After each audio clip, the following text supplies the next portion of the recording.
നമസ്കാരം സുഹൃത്തുക്കളെ, കോൺസ്റ്റിറ്റ്യൂഷന്റെ new SSCRT രണ്ടാമത്തെ ക്ലാസ്സിലേക്ക് എല്ലാ കൂട്ടുകാർക്കും സ്വാഗതം.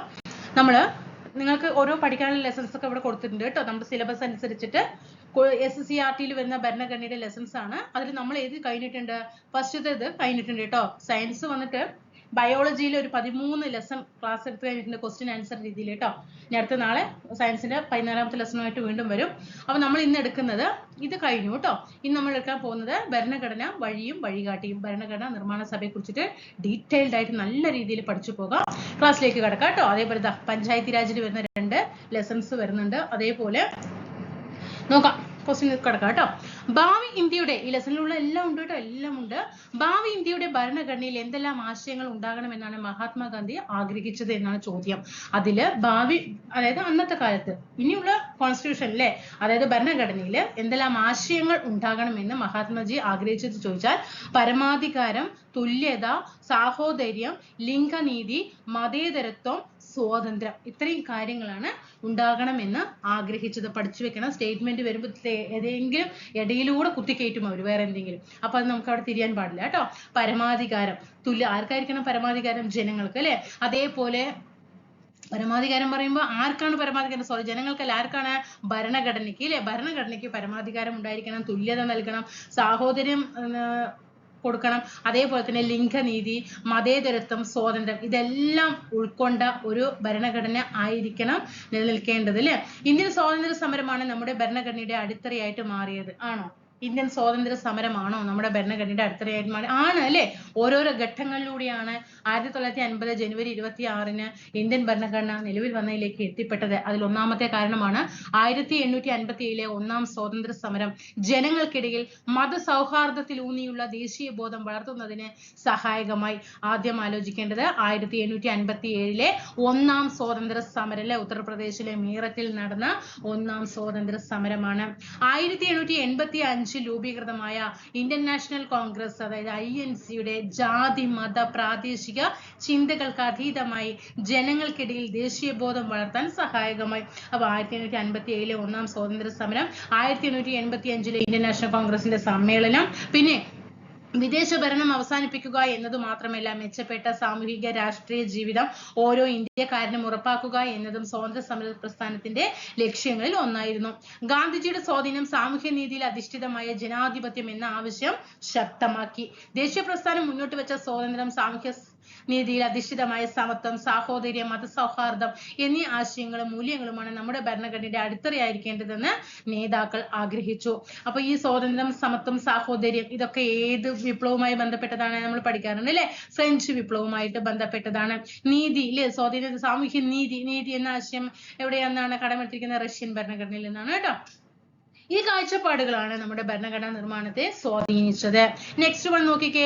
ഭരണഘടനാ രൂപീകരണത്തെ കുറിച്ചിട്ടുള്ള നിഗമനങ്ങൾ രേഖപ്പെടുത്താനാണ് പറഞ്ഞിരിക്കുന്നത്. ഒരു ഭരണഘടന രൂപീകരിക്കുമ്പോൾ അത് ജനങ്ങൾക്ക് ഏതെല്ലാം രീതിയിൽ ഉൾപ്പെട്ടത് ആയിരിക്കണം, ജനങ്ങൾക്ക് എന്തൊക്കെ കൊടുക്കണം, അതെല്ലാം ഏതിലുണ്ടാകും? ഭരണഘടനയിൽ ഉണ്ടാവും അല്ലെ. അപ്പൊ എന്തൊക്കെയായിരിക്കും 3-ൽ നൽകിയിട്ടുണ്ടാകുക?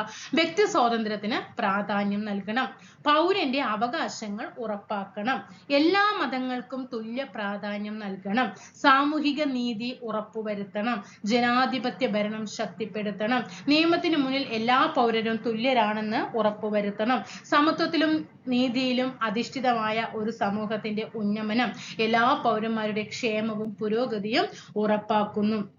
അപ്പൊ ഇത്രയും കാര്യങ്ങളാണ് ഭരണഘടനയുടെ രൂപീകരണ സമയത്ത് ഓരോരുത്തരുടെ, ഇപ്പൊ ഒരാൾക്ക് ഒരു അഭിപ്രായം ഉണ്ടാകും, ഒരാൾക്ക് ഒരു അഭിപ്രായം ഉണ്ടാകും അല്ലെ. അങ്ങനെ ഓരോരുത്തരുടെ നിഗമനങ്ങളിൽ നിന്ന് വന്നിട്ടുള്ള കാര്യങ്ങളാണ് ഇത്രയും കാര്യങ്ങൾ ഇവിടെ കൊടുത്തിരിക്കുന്നത്. വ്യക്തി സ്വാതന്ത്ര്യത്തിന് പ്രാധാന്യം നൽകണം, പൗരന്റെ അവകാശങ്ങൾ ഉറപ്പാക്കണം, എല്ലാ മതങ്ങൾക്കും തുല്യ പ്രാധാന്യം നൽകണം, സാമൂഹിക നീതി ഉറപ്പുവരുത്തണം, ജനാധിപത്യ ഭരണം ശക്തിപ്പെടുത്തണം, നിയമത്തിന് മുന്നിൽ എല്ലാ പൗരരും തുല്യരാണെന്ന് ഉറപ്പുവരുത്തണം, സമത്വത്തിലും നീതിയിലും അധിഷ്ഠിതമായ ഒരു സമൂഹത്തിന്റെ ഉന്നമനമാണ് എല്ലാ പൗരന്മാരുടെ ക്ഷേമവും പുരോഗതിയും ഒക്കെ ഉറപ്പാക്കണം. ഇനി ബ്രിട്ടീഷ് ആധിപത്യത്തിനെതിരെ ഉയർന്നു വന്ന ആദ്യത്തെ ബഹുജന സമരം ഏതാണ്? 1857-ലെ ഒന്നാം സ്വാതന്ത്ര്യ സമരം. ഇന്ത്യൻ നാഷണൽ കോൺഗ്രസ് രൂപീകൃതമായ വർഷം 1885. വൈദേശിക ആധിപത്യത്തിനെതിരെ ഇന്ത്യയുടെ വിവിധ ഭാഗങ്ങളിൽ രൂപീകൃതമായ പ്രാദേശിക സംഘടനകൾ ഏതൊക്കെയാണ്? Indian association, Madras native association, Poona Sarvajanik Sabha. Very very important ആണ്. വൈദേശിക ആധിപത്യത്തിനെതിരെ ഇന്ത്യയുടെ വിവിധ ഭാഗങ്ങളിൽ രൂപീകൃതമായ സംഘടനകൾക്ക് ഉദാഹരണമാണ് Indian association, Madras native association, Poona സോനാ സാർവജനിക് സഭ. ഇന്ത്യൻ ഭരണഘടന നിലവിൽ വന്നത് എന്നാണ്? 1950 ജനുവരി 26. സ്വാതന്ത്ര്യം നേടി 2.5 വർഷത്തോളം ഇന്ത്യയുടെ ഭരണഘടനയും നിയമവും എന്തായിരുന്നു? സ്വാതന്ത്ര്യം നേടി 2.5 വർഷത്തോളം, അതായത് 1947 ഓഗസ്റ്റ് 15 സ്വാതന്ത്ര്യം കിട്ടി. പക്ഷേ 47 ഓഗസ്റ്റ് 15 സ്വാതന്ത്ര്യം കിട്ടിയെങ്കിലും 1950 ജനുവരി 26 ഇന്ത്യൻ ഭരണഘടന നിലവിൽ വന്നത്. അപ്പൊ ഇതിന്റെ ഇടയിലുള്ള ഈ 2.5 വർഷം ഏതായിരുന്നു ഇന്ത്യ കൈക്കൊണ്ടത്? 1935 പാസ്സാക്കിയ ഗവൺമെന്റ് ഓഫ് ഇന്ത്യ ആക്ട് ആണ് കേട്ടോ. 35 ഗവൺമെന്റ് ഓഫ് ഇന്ത്യ ആക്ടിന്റെ സവിശേഷതകൾ എന്തൊക്കെയാണ്? വെരി വെരി ഇമ്പോർട്ടന്റ് ആണ്. ഇതൊക്കെ ഇപ്പൊ ഈ പുതിയ SSCRT-യിലാണ് ഇത്രയും ഡീറ്റെയിൽ ആയിട്ട് കൊടുത്തിരിക്കുന്നത്. ഇതൊക്കെ ചോദ്യങ്ങൾ ഓൾറെഡി വന്നു കഴിഞ്ഞു, ഇനിയും ഇഷ്ടം പോലെ ടൈമിൽ വരും കേട്ടോ. 35 ഗവൺമെന്റ് ഓഫ് ഇന്ത്യ ആക്ടിന്റെ സവിശേഷതകൾ എന്താണ്? 6 പ്രവിശ്യകളിൽ ദ്വിമണ്ഡല സഭ. ചോദ്യം ശ്രദ്ധിക്കണം, 6 ആണ് കേട്ടോ. 6 മണ്ഡലങ്ങളിലാണ് പ്രവിശ്യകളിലാണ് ദ്വിമണ്ഡല സഭ. അതേപോലെ 321 1 2 3 കേട്ടോ. റിട്ടേൺ എണ്ണിക്ക് 321 വിഭാഗം, 10 പട്ടിക, അതേപോലെ കേന്ദ്രത്തില് ദ്വിമണ്ഡല സഭ. ദ്വിമണ്ഡല സഭ പറഞ്ഞാ രാജ്യസഭയും ലോകസഭയും കേട്ടോ. ദുർബല വിഭാഗങ്ങൾ, സ്ത്രീകൾ, തൊഴിലാളികൾ എന്നിവർക്ക് പ്രത്യേക മണ്ഡലങ്ങൾ. ആർക്കൊക്കെയാണ്? ദുർബല വിഭാഗങ്ങൾക്കും സ്ത്രീകൾക്കും തൊഴിലാളികൾക്കും. കേന്ദ്രത്തിനും അന്നത്തെ പ്രവിശ്യകൾക്കുമായിട്ടും അധികാരം വിഭജിച്ചു. കേന്ദ്രത്തിനും അന്നത്തെ പ്രവിശ്യകൾക്കുമായിട്ടും അധികാരം വിഭജിച്ചു. ഇതൊക്കെയാണ് 35 ഗവൺമെന്റ് ഓഫ് ഇന്ത്യ ആക്ടിന്റെ സവിശേഷതകൾ. എന്തൊക്കെയാണ്? 6 പ്രവിശ്യകളിൽ ദ്വിമണ്ഡല സഭ, 321 വിഭാഗം, 10 പട്ടിക, കേന്ദ്രത്തിൽ ദ്വിമണ്ഡല സഭ, അതേപോലെ ദുർബല വിഭാഗങ്ങൾ, സ്ത്രീകൾ, തൊഴിലാളികൾ എന്നിവർക്ക് പ്രത്യേക മണ്ഡലങ്ങൾ. കേന്ദ്രത്തിനും അന്നത്തെ പ്രവിശ്യകൾക്കുമായിട്ട് അധികാരം വിഭജിച്ചു. 1946 അധികാര കൈമാറ്റം ചർച്ച ചെയ്യുന്നതിനായിട്ട്, അതായത് ഇന്ത്യൻ ഭരണഘടന കൊടുക്കണല്ലോ, ഇന്ത്യക്കായിട്ട് സ്വന്തമായിട്ട് ഒരു ഭരണഘടന കൊടുക്കണം, ഇന്ത്യക്കായിട്ട് സ്വന്തമായിട്ട് ഒരു അധികാരങ്ങൾ കൊടുക്കണം. അതിനു വേണ്ടിയിട്ട് ഇന്ത്യ സന്ദർശിച്ച ദൗത്യ സംഘം ഏതാണ്? ക്യാബിനറ്റ് മിഷൻ ആണ്. ഇന്ത്യൻ ഭരണഘടന അംഗീകരിച്ചു ഒപ്പുവെച്ചത് എന്നാണ്? ഇന്ത്യൻ ഭരണഘടന നിർമ്മാണ സഭ അംഗീകരിച്ചു ഒപ്പുവെച്ചത് 49 നവംബർ മാസം 26 കേട്ടോ. 49 നവംബർ 26 എന്ത് ചെയ്യുന്നത്? ഭരണഘടന അംഗീകരിച്ചിട്ട് ഒപ്പുവെക്കുന്നത്. ഒപ്പുവെച്ച് 49 നവംബർ കഴിഞ്ഞു, ഡിസംബർ കഴിഞ്ഞ് 1950 ജനുവരി 26 നിലവിൽ വരികയും ചെയ്തു. ഇന്ത്യൻ ഭരണഘടനയുടെ ഡ്രാഫ്റ്റിംഗ് കമ്മിറ്റി ചെയർമാൻ ആരായിരുന്നു? ഡോക്ടർ BR അംബേദ്കർ ആണ് കേട്ടോ. ഇന്ത്യൻ ഭരണഘടനയുടെ ഡ്രാഫ്റ്റിംഗ് കമ്മിറ്റി 7 അംഗങ്ങൾ ചേർന്നിട്ടുള്ള ഡ്രാഫ്റ്റിംഗ് കമ്മിറ്റിയുടെ ചെയർമാൻ BR അംബേദ്കർ ആയിരുന്നു. ഓക്കെ. ഭരണഘടനാ നിർമ്മാണ സഭയുടെ തെരഞ്ഞെടുക്കപ്പെട്ട അധ്യക്ഷൻ ആരാണ്? ഡോക്ടർ രാജേന്ദ്ര പ്രസാദ് ആണ്. തെരഞ്ഞെടുക്കപ്പെട്ട ഭരണഘടനാ നിർമ്മാണ സഭയുടെ തെരഞ്ഞെടുക്കപ്പെട്ട അധ്യക്ഷൻ ഡോക്ടർ രാജേന്ദ്ര പ്രസാദ്. തെരഞ്ഞെടുക്കപ്പെട്ടത് രാജേന്ദ്ര പ്രസാദ് ആണെങ്കിൽ താൽക്കാലിക അധ്യക്ഷൻ ആര്? പ്രീവിയസ് ചോദ്യമാണ്, വെരി വെരി ഇമ്പോർട്ടന്റ്. താൽക്കാലിക അധ്യക്ഷൻ സച്ചിദാനന്ദ സിൻഹയാണ് കേട്ടോ. താൽക്കാലിക അധ്യക്ഷൻ സച്ചിദാനന്ദ സിൻഹ. നമ്മുടെ ഭരണഘടനയുടെ മുഖ്യ ശില്പി ആരാണ്? ഡോക്ടർ BR അംബേദ്കർ ആണ്. ഭരണഘടനാ നിർമ്മാണ സഭയുടെ പ്രധാനപ്പെട്ട സവിശേഷതകൾ എന്തൊക്കെയാണ്? നമ്മുടെ ഭരണഘടനയുടെ സവിശേഷതകൾ? നിർമ്മാണ കാലയളവ് അല്ലെ, നമ്മുടെ ഭരണഘടന ഉണ്ടാക്കാൻ എടുത്ത കാലയളവ് 2 വർഷം 11 മാസം 17 ദിവസമാണ് കേട്ടോ. 2 വർഷം 11 മാസം 17 ദിവസം. ആദ്യത്തെ സമ്മേളനം നടന്നത് എപ്പോഴാണ്? 46 ഡിസംബർ 9. ഇത് പ്രീവിയസ് ചോദ്യമാണ്. ആദ്യ സമ്മേളനം നടന്നത് 46 ഡിസംബർ മാസം 9 കേട്ടോ. ഇതിലാണ് നമ്മുടെ താൽക്കാലിക അധ്യക്ഷനായിട്ട് ഡിസംബർ 9 താൽക്കാലിക അധ്യക്ഷനായിട്ട് ആരെ? സച്ചിദാനന്ദ സിൻഹയെ നിയമിക്കുന്നത്. എന്നാൽ ഡിസംബർ 9 കഴിഞ്ഞ് ഡിസംബർ മാസം 11 9 കഴിഞ്ഞ് ഒരു ദിവസം 10 കഴിഞ്ഞു 11 സ്ഥിര അധ്യക്ഷനായിട്ട് ആരെ നിയമിക്കുന്നത്? ഡോക്ടർ രാജേന്ദ്ര പ്രസാദിനെ നിയമിക്കുന്നത്. ഡ്രാഫ്റ്റിംഗ് കമ്മിറ്റി ചെയർമാൻ ആരാണ്? BR അംബേദ്കർ ആണ്. തെരഞ്ഞെടുക്കപ്പെട്ട അധ്യക്ഷൻ ആരാണ്? രാജേന്ദ്ര പ്രസാദ് ആണ്. നിലവിൽ വന്നത് 50 ജനുവരി 26. അംഗീകരിച്ച തീയതി 49 നവംബർ 26. ലോകത്തിലെ ഏറ്റവും വലിയ എഴുതപ്പെട്ട ഭരണഘടന ആരുടേതാണ്? നമ്മുടെ ഇന്ത്യൻ ഭരണഘടന. ഇതാണ് ഏറ്റവും വലുത് ഇന്ത്യൻ ഭരണഘടന. എന്നാൽ ഏറ്റവും ആദ്യത്തെ എഴുതപ്പെട്ട ഭരണഘടന അമേരിക്കയുടെയാണ് കേട്ടോ. ഏറ്റവും ആദ്യത്തെ എഴുതപ്പെട്ട ഭരണഘടന അമേരിക്കൻ ഭരണഘടനയാണ്. എന്നാൽ ഏറ്റവും വലിയ എഴുതപ്പെട്ട ഭരണഘടന ഇന്ത്യൻ ഭരണഘടന. എന്നാൽ ഇന്ത്യൻ ഭരണഘടന നിലവിൽ വന്നപ്പോൾ എത്ര ഭാഗം, എത്ര അനുച്ഛേദം, എത്ര പട്ടിക, എങ്ങനെയാണ്? 1950 ജനുവരി 26 നിലവിൽ വന്ന നമ്മുടെ ഭരണഘടനയിൽ 22 ഭാഗം, 395 അനുച്ഛേദം, 8 പട്ടിക. Very very important. 22 ഭാഗം, 395 അനുച്ഛേദം, 8 പട്ടികകൾ ഉണ്ടായിരുന്നു. ലോകത്തിലെ ഏറ്റവും വലിയ എഴുതപ്പെട്ട ഭരണഘടന ഇന്ത്യൻ ഭരണഘടന. ഓക്കെ, നമ്മൾ പഠിച്ച കാര്യങ്ങളാണ്. ഇനി എന്തൊക്കെയാണ് നമ്മുടെ ഭരണഘടനയുടെ സവിശേഷതകൾ? മക്കളെ 100% കേട്ടോ. അത് എത്ര പ്രാവശ്യം ക്വസ്റ്റ്യൻസ് വരുന്നുണ്ടെന്ന് അറിയോ? ശ്രദ്ധിക്കണേ. പാർലമെന്ററി ജനാധിപത്യ ഭരണമാണ് അല്ലെ. നമ്മുടെ ഇപ്പൊ നമ്മൾ പറയും Indian parliament, Lok Sabha, Rajya Sabha, Indian രാഷ്ട്രപതി, ഈ 3 പേർ ചേർന്നതാണ് നമ്മുടെ പാർലമെന്റ് എന്ന് പറയുന്നത്. അങ്ങനെ പാർലമെന്ററി ജനാധിപത്യ ഭരണമാണ് നമ്മുടെ രാജ്യത്ത് അല്ലെ. രാജ്യത്തെ ഭരണാധികാരികളെ നിയമനിർമ്മാണ സഭകളാണ് നിയന്ത്രിക്കുന്നത്. ജനങ്ങളുടെ പരമാധികാരം ആണ് അല്ലെ. ജനാധിപത്യ രാജ്യം എന്ന് പറയുമ്പോൾ ജനങ്ങളുടെ പരമാധികാരമാണ്. രാഷ്ട്രത്തിന്റെ എല്ലാ അധികാരങ്ങളും ഉത്ഭവിക്കുന്നത് ജനങ്ങളിൽ നിന്നാണ്. ഇനി അതേപോലെ നമുക്ക് മൗലിക അവകാശമുണ്ട് അല്ലെ. ഓരോ വ്യക്തിക്കും രാഷ്ട്രം ഉറപ്പുവരുത്തേണ്ട ചില അടിസ്ഥാന അവകാശങ്ങളാണ് മൗലിക അവകാശം. അതേപോലെ മൗലിക കടമകളുണ്ട്. നമുക്ക് മാത്രം അവകാശം തന്നാൽ മതിയോ? നമുക്കും ഉണ്ട് ഓരോ അവകാശങ്ങൾ അല്ലെ. രാഷ്ട്രത്തോട് നമുക്കും അങ്ങോട്ടും നിലനിർത്തണം അല്ലെ. ഓരോ വ്യക്തിയും രാഷ്ട്രത്തോടും സമൂഹത്തോടും പാലിക്കേണ്ട ഉത്തരവാദിത്തങ്ങളാണ് മൗലിക കടമകൾ. ഇനി മാർഗനിർദ്ദേശക തത്വങ്ങൾ, സാമൂഹ്യ സാമ്പത്തിക അവകാശങ്ങൾ ഉറപ്പുവരുത്തുന്നതിന് വേണ്ടി രാഷ്ട്രത്തിന് നൽകിയിരിക്കുന്ന നിർദ്ദേശമാണ് മാർഗനിർദ്ദേശക തത്വങ്ങൾ എന്ന് പറയുന്നത്. ഭാഗം 3 അല്ലെ. ഭാഗം 3 മൗലിക അവകാശത്തെ കുറിച്ച് പറയുന്നത്. ഭാഗം 4A മൗലിക കടമകളെ കുറിച്ച് പറയുന്നത്. ഭാഗം 4 മാർഗനിർദ്ദേശക തത്വങ്ങളെ കുറിച്ച് പറയുന്നത്. ഇനി നിയമവാഴ്ച പറയുന്നുണ്ട്. എല്ലാ പൗരന്മാരും നിയമത്തിന് വിധേയരാണ്.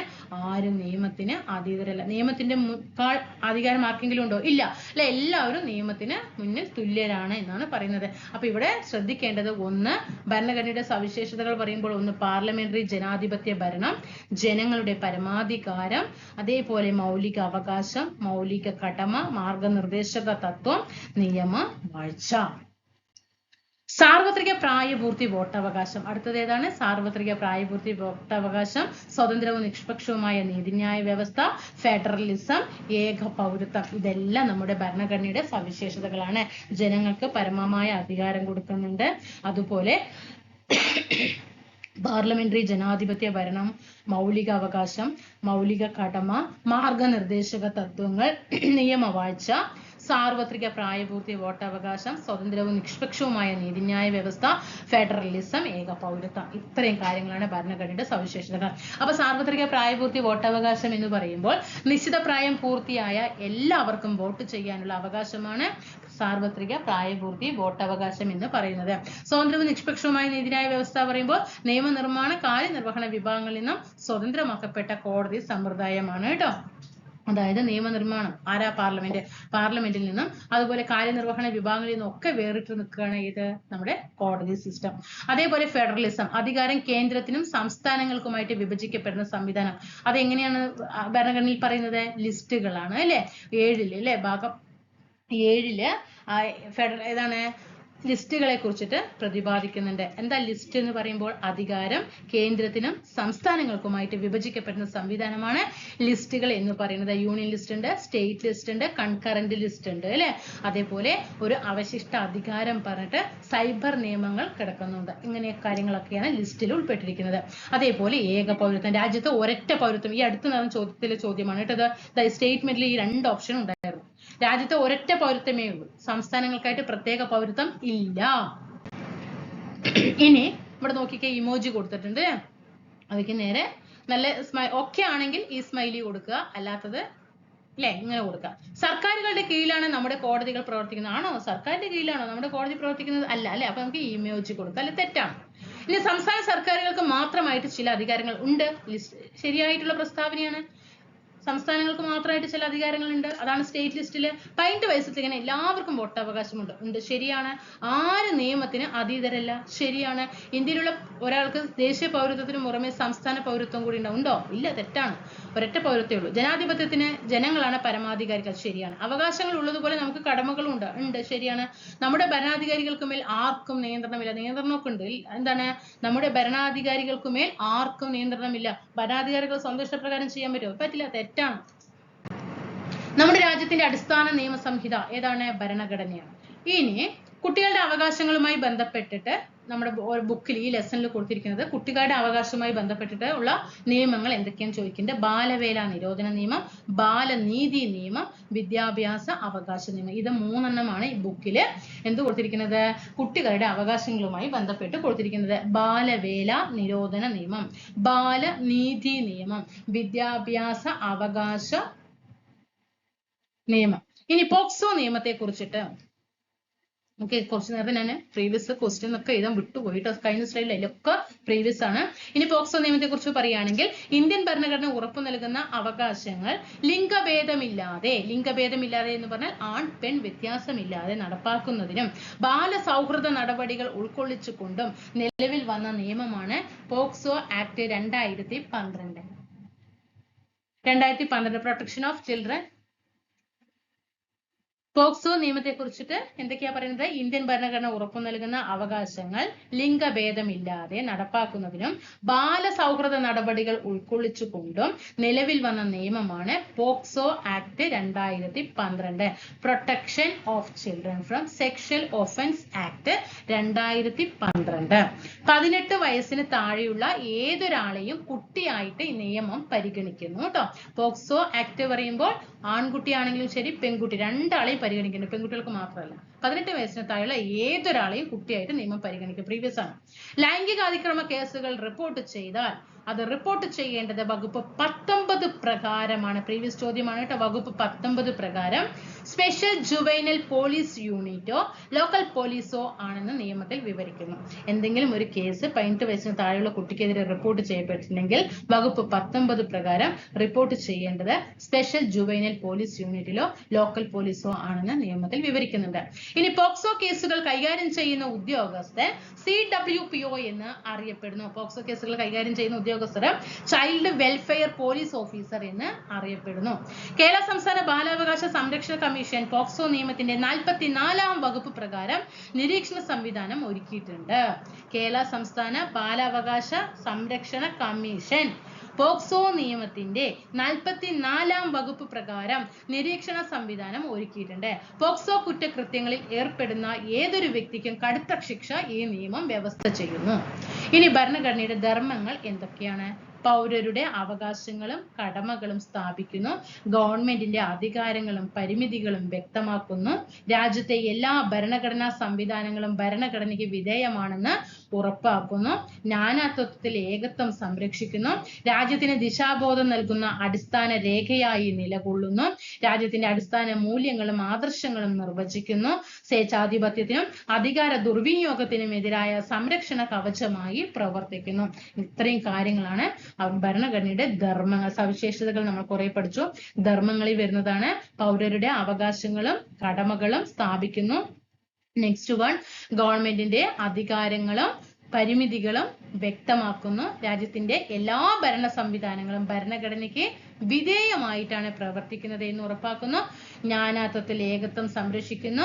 രാജ്യത്തിന് ദിശാബോധം നൽകുന്ന അടിസ്ഥാന രേഖയായി നിലകൊള്ളുന്നു. രാജ്യത്തിന്റെ അടിസ്ഥാന മൂല്യങ്ങളും ആദർശങ്ങളും നിർവചിക്കുന്നു. സ്വേച്ഛാധിപത്യത്തിനും അധികാര ദുർവിനിയോഗത്തിനും എതിരായ സംരക്ഷണ കവചമായി വർത്തിക്കുന്നു. ഇനി ഭരണഘടനാ ധർമ്മങ്ങൾ പ്രതിഫലിപ്പിക്കുന്ന സന്ദേശങ്ങൾ ഉൾപ്പെടുത്തിയിട്ട് റിപ്പബ്ലിക് ദിന റാലിക്കുള്ള പ്ലക്കാർഡുകൾ എങ്ങനെയായിരിക്കും? ഒരു പ്ലക്കാർഡ് ഒന്ന് മനസ്സിൽ കണ്ടേ. ഭരണഘടന എന്ത് ചെയ്യാം? പൗരാവകാശത്തിന്റെ കാവലാൾ അല്ലെ? ഭരണഘടന എന്ന് പറയുന്നത് ഇതൊരു ചോദ്യമാണ് കേട്ടോ. ഇതൊരു ചോദിച്ചിട്ടുണ്ട്. പൗരാവകാശത്തിന്റെ കാവലാൾ എന്നറിയപ്പെടുന്നത് ഭരണഘടനയാണ്. ഇനി ഭരണഘടന എന്താണ്? അധികാര ദുർവിനിയോഗം തടയുന്ന ഒരു കവചമാണ്.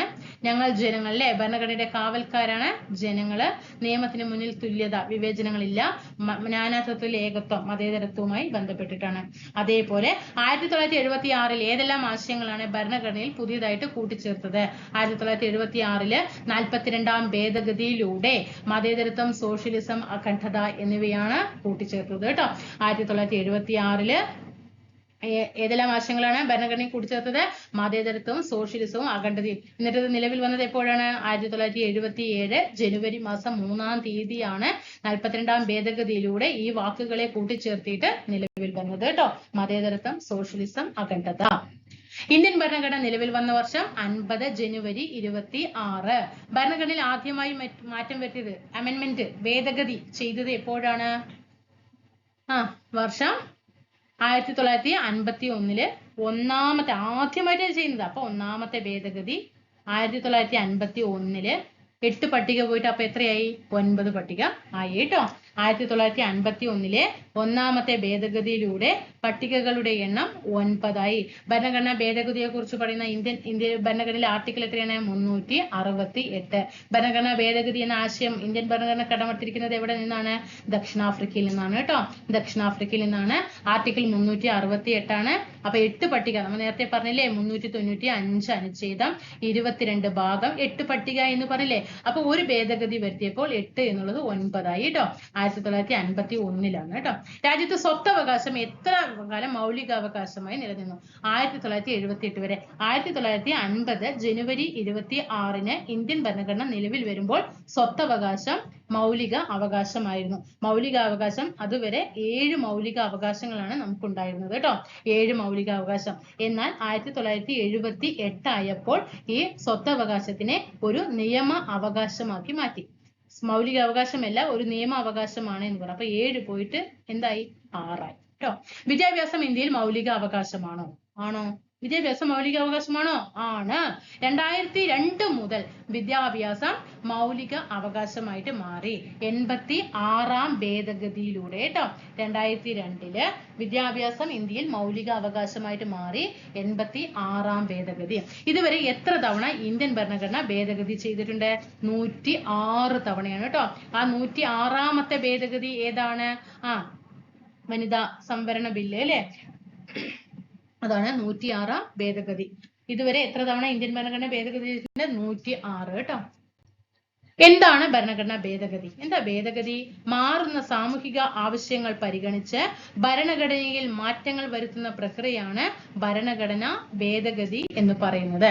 ഭരണഘടന ഭേദഗതി ചെയ്യാൻ ആർക്കാണ് അധികാരം? പാർലമെന്റിനാണ് അല്ലെ. പാർലമെന്റിനാണ് ഭരണഘടന ഭേദഗതി ചെയ്യാൻ അധികാരം.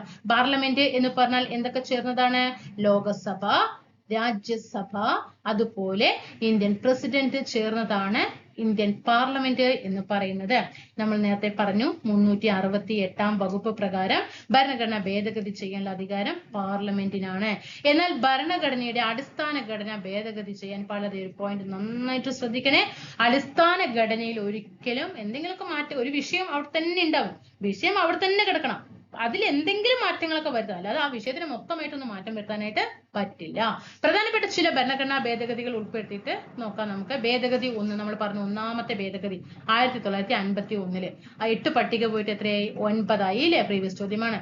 ഭേദഗതി 42 1976 മതേതരത്വം, സോഷ്യലിസം, അഖണ്ഡത എന്നിവ ഏതിൽ കൂട്ടിച്ചേർത്തു? ആമുഖത്തിൽ കൂട്ടിച്ചേർത്തു കേട്ടോ. പ്രിയാമ്പിളിൽ കൂട്ടിച്ചേർത്തതാണ് മതേതരത്വം, സോഷ്യലിസം, അഖണ്ഡത എന്നിവ. ഭേദഗതി 44 1978 സ്വത്തവകാശം മൗലിക അവകാശം അല്ലാതായി കേട്ടോ. അങ്ങനെ 7 മൗലിക അവകാശം പോയിട്ട് 6 മൗലിക അവകാശം പോയി. ഓക്കെ. ഇനി ഭേദഗതി 73 74 92 73ാം ഭേദഗതി പഞ്ചായത്തി രാജ്, 74ാം ഭേദഗതി നഗരപാലിക നിയമം നിലവിൽ വന്നു. അങ്ങനെ ഭേദഗതി 86ാം ഭേദഗതി 2002 വിദ്യാഭ്യാസം മൗലിക അവകാശമായി. ഓൾപ്പിക്കുവാണ് കേട്ടോ. അപ്പൊ 1ാം ഭേദഗതി പഠിക്കണം. 42 44 73 74 86 ഇതിന്റെ ഇടയ്ക്കുള്ളതൊക്കെ ഇമ്പോർട്ടന്റ് ഉണ്ട്, നമുക്ക് എടുക്കാം. ഇനി ഭേദഗതി 101 എന്താണ്? 2016 GST ചരക്ക് സേവന നികുതി, ഗുഡ്സ് സർവീസ് ടാക്സ് അല്ലെ.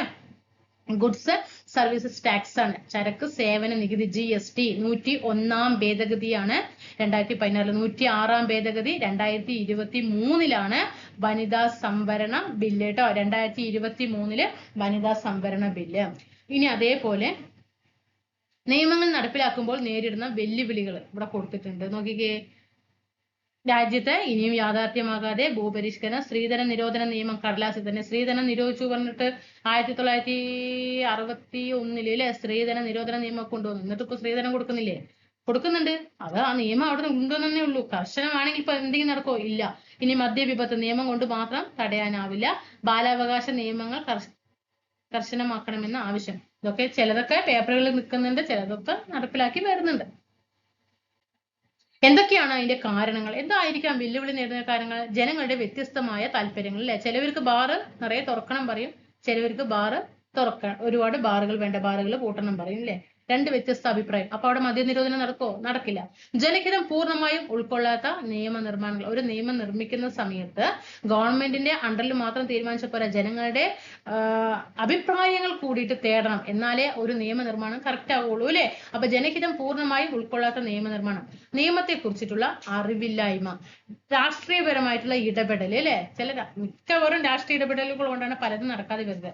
അതുപോലെ നിയമങ്ങൾ നടപ്പിലാക്കുന്നതിലെ അനാസ്ഥ, നിയമങ്ങൾ ദുർവ്യാഖ്യാനം ചെയ്യൽ, ഇതൊക്കെയാണ് വെല്ലുവിളികൾ നേരിടുന്നത്. Okay, thank you guys. ക്ലാസ്സുകൾക്ക് ഇഷ്ടപ്പെട്ടു എന്ന് വിചാരിക്കുന്നു കേട്ടോ. തീർച്ചയായിട്ടും നമ്മുടെ ചാനൽ സബ്സ്ക്രൈബ് ചെയ്ത് സപ്പോർട്ട് ചെയ്യണം കേട്ടോ. നിങ്ങളുടെ ഒരു സപ്പോർട്ടുമാണ് നമ്മുടെ ക്ലാസ്സുകളുടെ ഊർജ്ജം എന്ന് പറയുന്നത്. ലൈക്ക് ചെയ്യണം, വീഡിയോക്ക് ഹൈപ്പ് കൊടുക്കണം, നമ്മുടെ ടെലിഗ്രാം ഗ്രൂപ്പിൽ ജോയിൻ ചെയ്യണം. വിലയേറിയ നിർദ്ദേശങ്ങളൊക്കെ താഴെ ഇതാക്കുക. നമുക്ക് സയൻസ് ഒക്കെ, ബയോളജി ഒക്കെ ഇനിയിപ്പോൾ കുറച്ച് ദിവസം കൊണ്ട് ബയോളജി കഴിയും, കോൺസ്റ്റിറ്റ്യൂഷൻ ഒക്കെ നമുക്ക് കഴിച്ചു തരാം. എസ്സേറ്റൊക്കെ ഡീപ്പായിട്ട് എടുത്തുതരാം കേട്ടോ. ഞാൻ നിങ്ങളുടെ കയ്യിൽ നിങ്ങൾക്ക് എക്സാം ആകുമ്പോഴേക്കും SCERTയും അതുപോലെ ഇംഗ്ലീഷ്, മലയാളം, ഇത് മൂന്ന് നിങ്ങളുടെ കയ്യിൽ ഫുൾ മാർക്ക് കേട്ടോ. ഫുൾ മാർക്ക് 100% മാർക്കും നിങ്ങളുടെ കയ്യിൽ. ഈ മൂന്നെണ്ണത്തിൽ നിന്ന് ഒരു ചോദ്യത്തിന് നിങ്ങൾക്ക് ആൻസർ ചെയ്യാതിരിക്കാൻ കഴിയില്ല. ഈ മൂന്നിൽ നിന്ന് വന്നാൽ അത് നിങ്ങളുടെ കൈകളിൽ സുരക്ഷിതമായിട്ട് ഞാൻ കൈകളിൽ എത്തിക്കും കേട്ടോ. അപ്പൊ അതിന് നിങ്ങളുടെ സപ്പോർട്ട് മാത്രം മതി. Thank you.